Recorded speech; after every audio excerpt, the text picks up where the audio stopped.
Hello everyone. It's such a pleasure and honor to be here with all of you to kick off this first session of Rhea's network collaboration with this virtual book session, where I'm going to discuss some highlights from my book, Leading Gracefully. So let's look at what our objectives are for today's session. So first, I'm going to start off with just an overview on the current state of affairs as it relates to gender diversity across the board. And then we're going to look at one of the biggest leadership challenges that women face, which prevents them from advancing in their careers. And then I'm going to talk about the feminine leadership model as a new leadership approach that women can use to increase their effectiveness as leaders. And I'll share some practical applications on how you can apply the model to address those leadership challenges. And at the end, we'll leave about 20 minutes for some Q&A. But first, I wanted to start off by sharing a personal story with you about how I came into this work, and it has to do with my great-grandmother, Maritza. This is one of the few photos I have of her. I unfortunately never had the chance to meet her while she was alive.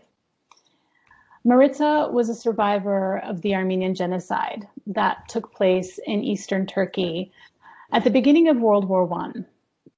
This was the first genocide of the 20th century, where more than 1.5 million Armenians were killed by the Ottoman Turks. One of the horrific methods used during this genocide was that they would take people from their homes and villages and deport them into the Syrian desert, which is what happened to my great-grandmother. She watched as her family members were killed in front of her and then deported, along with 3 small children, into the desert, where they were forced to walk until they either died from exhaustion or were killed in a brutal way along the journey. She lost 2 of her small children in that desert. But as luck would have it, she found out that a group of men were plotting to escape the death walk in the middle of the night. And she begged to go along with them.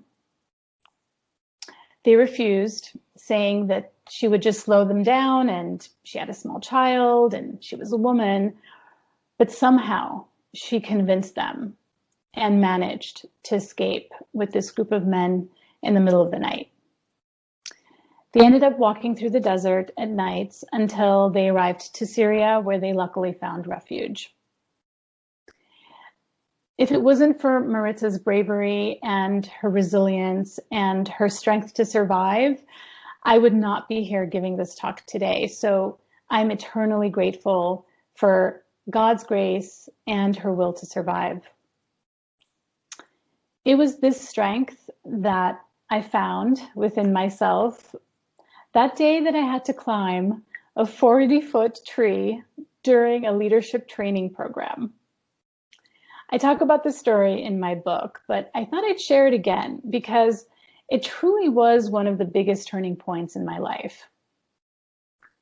On the 3rd day of our first week together, they took us into a redwood forest over in Northern California to partake in a ropes course.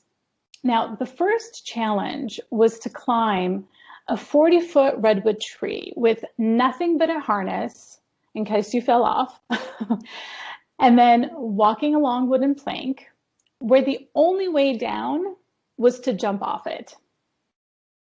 So as I stood there looking at the tree, the only words that were going through my head at that moment were, no way. There is no way I'm getting up that tree. I can't. And one by one,